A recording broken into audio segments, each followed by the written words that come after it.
J'ai jamais besoin d'argent. À plus tard. À demain. Courage.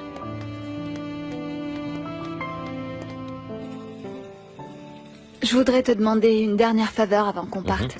Aide Pablito. C'est un petit garçon que je viens de rencontrer. Sa famille n'a pas d'argent et il n'a pas accès aux soins médicaux. Il est malade? Qu'est-ce qu'il a? Il a une tumeur de Wilms, quelque chose comme ça. Il semblerait que c'est un cancer du rein. C'est pour ça que je me suis dit que tu pourrais peut-être trouver un moyen de l'aider à entrer au service d'oncologie. Eh bien, je vais faire mon possible, chérie. Mais qui est-ce donc? Comment l'as-tu rencontré? Il habite dans le même quartier que Teresa et... Bon, je l'ai connu par Mariano. C'est son ami. Aurora, tu souhaitais partir en voyage pour ne plus voir ce jeune homme. Et maintenant, tu veux venir en aide à un enfant que lui connaît. Qu'est-ce qu'il y a exactement entre Mariano et toi?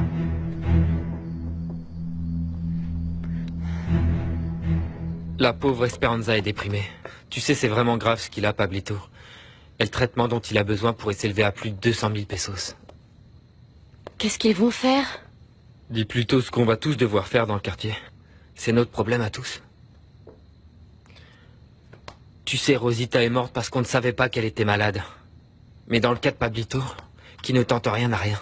Et qu'est-ce qu'on peut faire, nous autres? Tu vois ce qui se passe quand on est pauvre? Je sais que c'est difficile. Mais à nous tous, on devrait pouvoir aider Pablito. On discutera plus tard. Je dois y aller. Je veux parler avec le docteur Ledesma. Tu ne peux pas rester un peu avec moi? Un tout petit peu.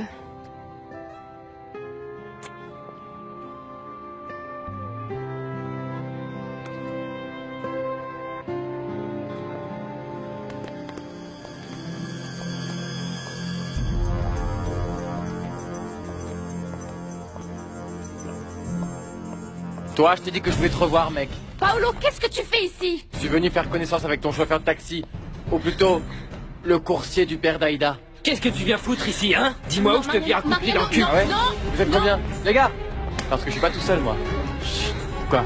Hein?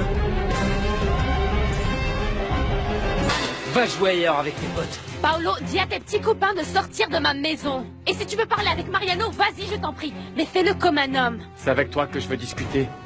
Mais avant, je veux donner une leçon à ton petit chauffeur de taxi. Viens, vas-y, je Non, t'attends, non, non, allez. non, lâchez-le, lâchez-le, Laisse-la, ne la touche lâchez-le. pas. Mariano, je vais parler avec lui, hein. S'il te plaît, je ne veux pas que tu te passes, s'il te plaît. Tout va bien se passer. Je vais discuter avec lui et voilà. D'accord, si tu veux, mais je te préviens, je te surveille. Sortez d'ici. J'en ai marre de toi, tu entends? Toi et moi, c'est fini, alors reste avec ton adorable Aïda. Enfin, si t'es vraiment avec elle, parce que tu ne t'exhibes que pour me rendre jalouse. Mais moi, figure-toi que j'ai déjà tourné la page. Quoi? Mais c'est toi qui es jalouse. C'est évident que tu veux te remettre avec moi. Tout ce que j'attends de toi, c'est que tu me fiches la paix. Maintenant, dis-moi ce que tu veux et fiche le camp de ma maison. Je suis venu pour te dire que t'es pas obligé de sortir avec un autre crève-la-dalle comme toi. Ma dernière offre est toujours valable. Non, non, non, non, non, tu comprends rien à rien, Paolo. Teresa, je t'aime, mon amour. Moi, je peux te donner tout ce que tu veux. Toi, tu es une reine. Et je veux t'offrir une vie digne de toi. On se marie? Parce que tu sais que s'il n'y a pas de mariage, je n'ai rien à faire avec toi. Entre Mariano et moi, y a rien. Je te le jure. Tout à l'heure, quand je suis allée chercher Teresa dans son quartier, Pablito a fait un malaise, Mariano était là, il l'a soigné. Et c'est tout. Tu en es sûr? Oui, papa.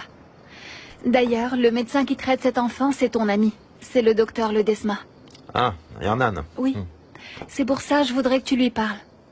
Et, s'il te plaît, je veux que ni Mariano ni personne n'apprenne que je t'ai demandé ça. Cet enfant m'a beaucoup émue. Et il m'a fait réaliser à quel point j'ai de la chance. Parfois, on ne donne pas la bonne proportion aux choses. Moi, je croyais que la pire des choses qui pouvait arriver à quelqu'un dans la vie, c'est de perdre sa mère. Parce qu'elle nous abandonne. Pour un autre homme. Mais ma mère, tu le sais bien, enfin. Elle ne permettra jamais que je t'épouse, jamais. Alors c'est réglé, c'est bien, tu peux partir. Mais moi, tu m'as perdu à tout jamais. Va-t'en de ma maison. Ah oui. Alors ton chauffeur en paiera les conséquences. Si tu touches à Mariano, tu vas voir de quoi je suis capable. Ah oui? Et qu'est-ce que tu vas faire? Moi, rien du tout. Mais je suis certaine que le professeur de la Barrera, lui, il trouvera bien quelque chose. Il n'en a rien à faire, lui. Le professeur est mon patron, au cas où tu ne le saurais pas. Je travaille pour lui. Venez, Mariano! on prend tous les trois. Mariano! Mais qu'est-ce qui se passe ici? Hé, ça va, on se calme. Allez, calmez-vous Teresa, sinon. que se passe-t-il? Qu'est-ce qu'il y a? Barrons-nous. Alors, qu'est-ce qu'il y a? Le courage te manque déjà? Tu auras de mes nouvelles, rassure-toi. Allez. Dégagez de là. Bon débarras.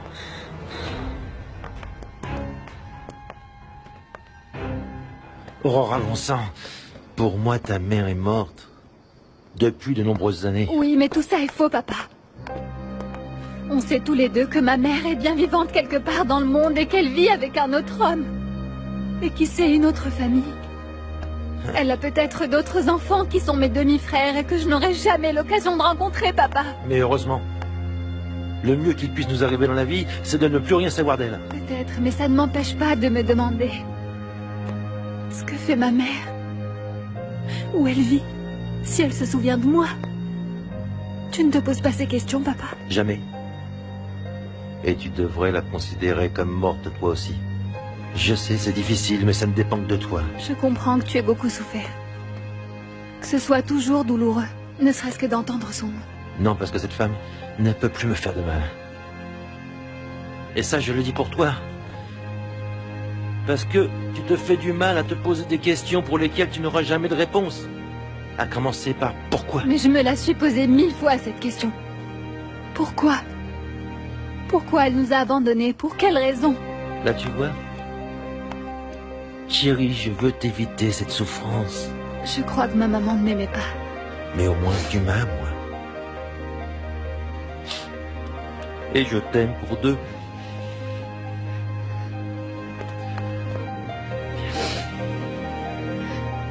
C'est vrai, ne vous inquiétez pas, tout va bien. Paolo est un pauvre type, mais Mariano m'a défendu et tout va bien. C'est vrai, Mariano? Ouais. Bon, allons-y. Ouais. Allez, allez. On y va? Mariano, attends, Mariano, calme-toi, hein. Je vais aller dire à cet imbécile de te laisser Non, tranquille. mon amour, laisse-le, oublie-le. Mais qu'est-ce qu'il te veut, ce putain de bourgeois? J'ai refusé ses avances et il est vexé. C'est un gros con, mais on dirait qu'il a compris, mon amour. C'est pour ça qu'il est parti, oublie-le, d'accord? Toi, tu dois travailler, tu dois étudier. Et tu dois aussi aider Pablito, mon amour. Ne perds pas ton temps avec cet imbécile. Et en plus, tu serais en retard pour aller voir le docteur Ledesma.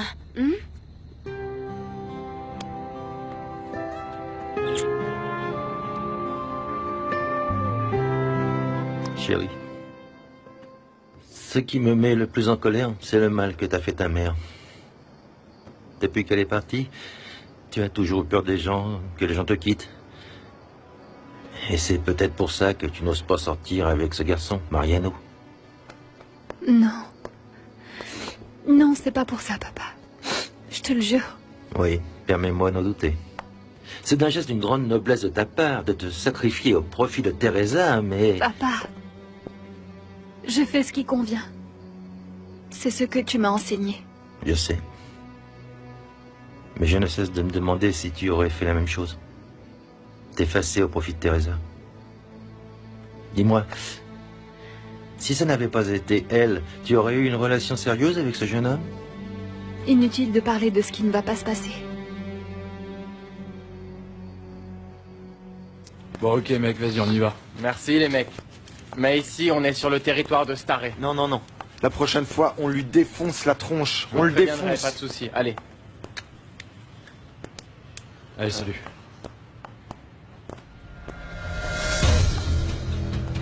Par contre, maintenant, je sais comment je vais te suivre à la trace.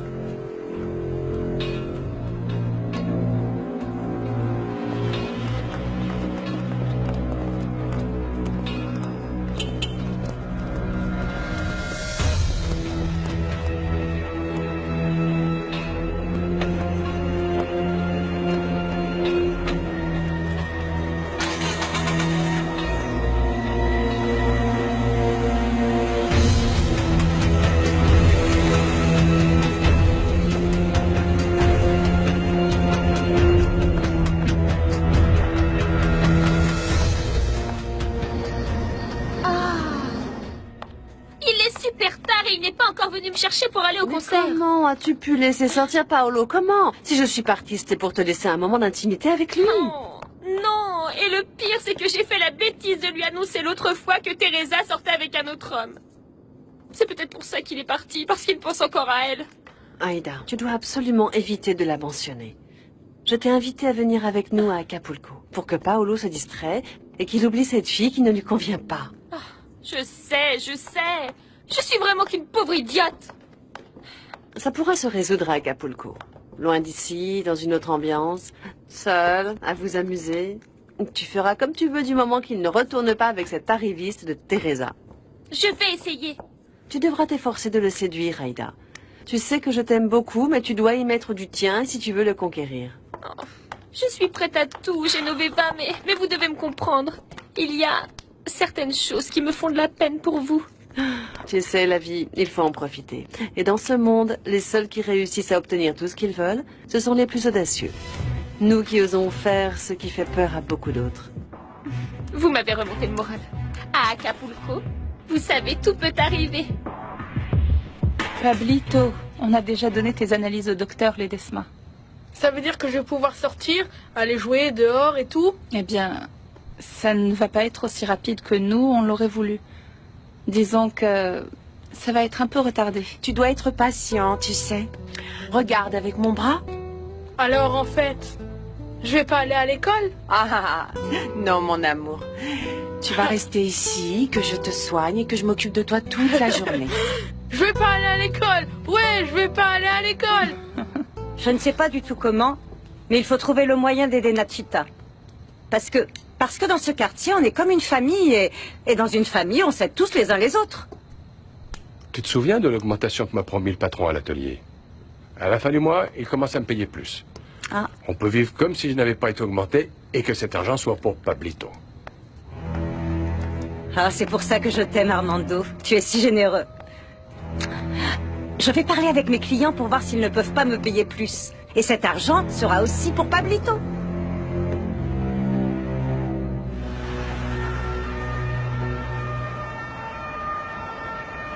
Merci. La seule chose que je n'aime pas à Paris, c'est la longueur du voyage. Mais ça en vaut la peine, non? Bien sûr. Ça vaut la peine de s'offrir pour être seul avec toi dans un endroit si merveilleux. Je vais prendre une douche et on va manger un morceau ensemble. Oh. Oh, mince. Alors, il ne me reste plus qu'à défaire les bagages. Bien. Paris. Paris.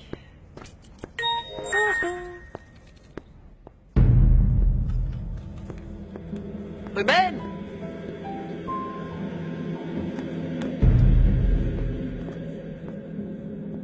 C'est Esperanza.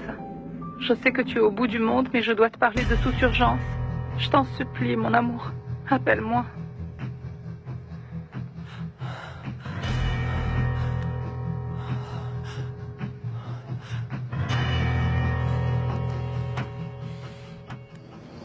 C'est mon jour de chance. Je préfère que tu m'accueilles plutôt que Paolo. C'est sans comparaison. Ben, tu vois, je tourne en rond comme un lion en cage à force d'attendre. Mais je pensais qu'il rentrait. Il ne t'a pas dit où il allait quand vous vous êtes quittés? Non? Oh, mais puisque tu es son meilleur ami, tu sais où il traîne. Allez, dis-le-moi. Non, Raoul. sérieux, aucune idée. Bon, on a bu quelques verres ensemble et on devait se rejoindre ici pour voir les plans de la soirée. Oui. Comment vas-tu, Raoul? Paolo n'est pas encore rentré? Non, et il ne répond pas au téléphone, rien du tout. Et Raoul non plus ne sait pas du tout où il est allé. Et par-dessus le marché, il a emporté les billets du concert. C'est dommage. Parce que moi, tu sais, je t'y ai emmené. Non, qu'est-ce que tu crois? Non. Raoul, toi qui es comme chez toi ici, dis à Hermie de nous servir. Oui, d'accord. Mon fils a besoin d'une leçon, Aïda. Exploite ce que t'as proposé, Raoul. Vous êtes sérieuse? Ça ne vous dérangerait pas que j'aille au concert avec Raoul? Même si Paolo est mon fils, il n'a pas le droit de te laisser poireauter là sans te prévenir. Oui. Ah, sors avec Raoul. Comme ça, Paolo sera puni de sa désinvolture. Raoul, comme Paolo n'est pas venu, où est-ce que tu vas m'emmener? Où tu voudras. Mais tu fais attention. Et tu ramènes Aïda pas trop tard parce qu'elle dort ici. Elle est sous ma responsabilité pendant que ces tourtereaux de Ruben et Meira sont à Paris. Ruben! Qu'est-ce qu'il y a? Comment tu expliques que tu as reçu un appel d'une certaine Esperanza? Et surtout, comment tu vas m'expliquer que cette femme t'appelle mon amour?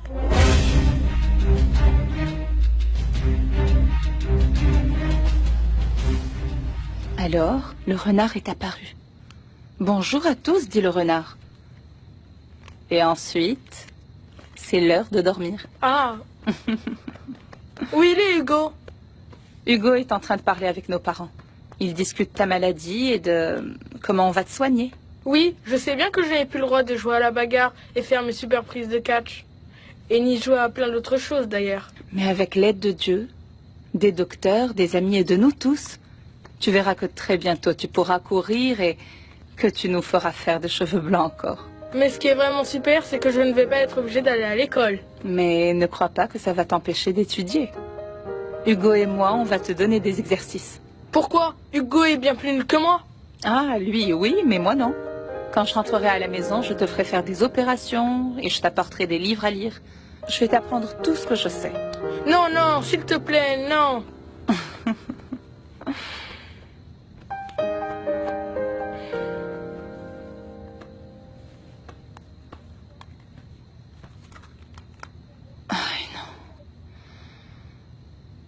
Il m'avait dit de ne pas l'appeler.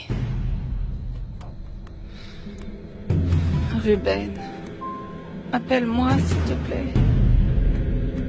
Mon amour, appelle-moi. Et surtout, n'essaie pas de le nier, parce que j'ai écouté tes messages. Tu n'as pas confiance en moi, Maïra, pour avoir écouté les messages qui sont sur mon répondeur. Parce que je pensais que c'était Aïda. Et comme jamais je n'aurais imaginé que tu me caches des choses ou que tu me mens, eh bien j'ai écouté ton répondeur. Et regarde sur quoi je suis tombée. Vas-y, écoute-le ton message. C'est Esperanza.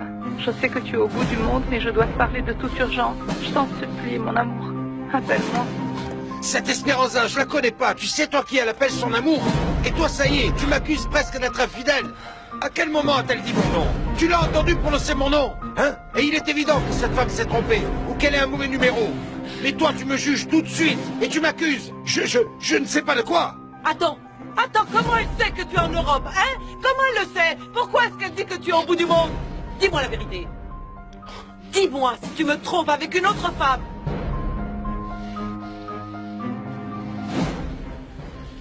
Non, la famille n'a pas d'argent. C'est pour ça que je vous demande votre aide. Esperanza n'a aucun moyen de trouver de l'argent? Non, docteur, elle est infirmière et elle travaille seulement à temps partiel. Vous savez combien elle gagne? Elle est très inquiète au sujet de son frère, comme le reste de sa famille. Le problème dans ce dossier, c'est que les hôpitaux avec cette spécialisation sont saturés. Il y a une liste d'attente qui peut paraître interminable. Voyons ce qu'on peut faire. Docteur, je vous rembourserai. Votre frère sait très bien que je paye toujours mes dettes. Pour tout vous dire, en ce moment, je n'ai vraiment pas d'argent. Le taxi que je conduis n'est pas à moi. Et je ne sais vraiment pas quoi faire, docteur, mais je dois trouver un moyen d'aider Pablito. Je ne peux pas croire que tu doutes de moi, Maïra. Tu ne sais pas encore que je t'aime. Toutes ces années, est-ce qu'il t'a manqué quelque chose? Rien. Mais ça ne veut pas dire que tu ne vois pas quelqu'un d'autre. Tu crois que si j'avais eu une aventure, je t'aurais invité en Europe, à notre seconde lune de miel? Tu crois que je continuerai à travailler comme un fou pour maintenir ton niveau de vie?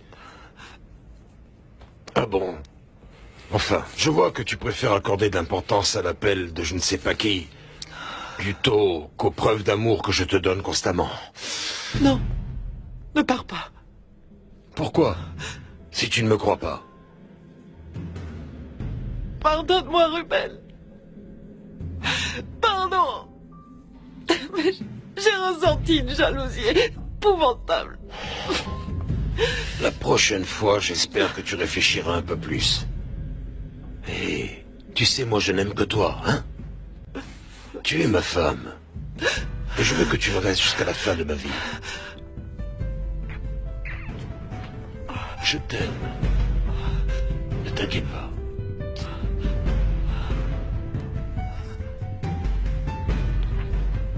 Papa, tu m'as bien dit que tu avais demandé une augmentation à ton patron, si je me souviens bien. Oui, et il est d'accord. Je viens de l'apprendre. Ça me fait plaisir si tu savais. Parce qu'en fait, Dieu ne nous a pas abandonnés. Il nous envoie de l'aide juste au moment où on en a besoin. Bah, en fait, tu sais, je viens de recevoir la liste de livres à acheter pour l'université et je dépense aussi beaucoup d'argent dans les transports pour aller chez le professeur. Ça revient cher.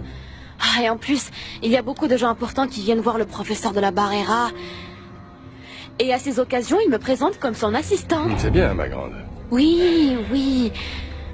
Mais pour être parmi eux et ne pas, disons, détonner, j'ai besoin d'y aller mieux habillée. De me sentir présentable. Ah, Teresa! Avec l'histoire de Pablito, j'ai oublié de te dire. Mais maintenant que tu parles de t'habiller, figure-toi que ton amie est passée, la petite Aurora. Elle a laissé des choses pour toi. Quelles choses? Ce qu'il y a là, dans les sacs. Parce que comme elle part en voyage, bah, y a tout un tas de vêtements qu'elle va plus mettre. Alors, comme elle sait que toi, tu les aimais beaucoup, elle est venue te les offrir. C'est gentil de sa part, non? Sympa. Je ne supporte plus de devoir porter les vêtements dont les gens se débarrassent.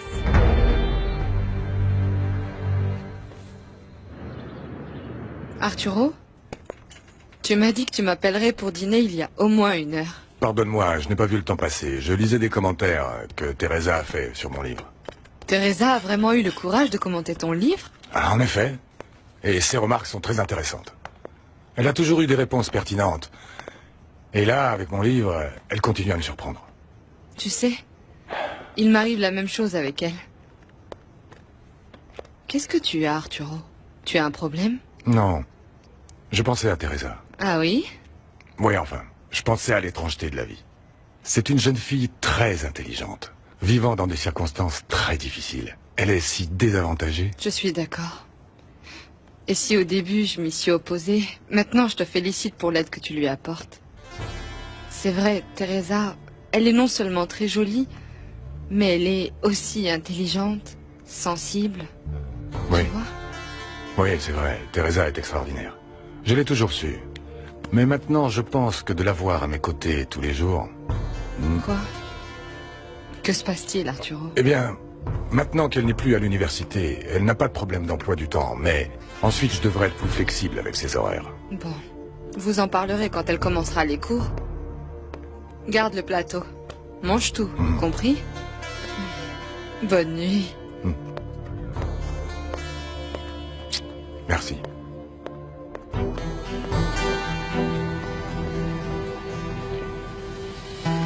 Teresa.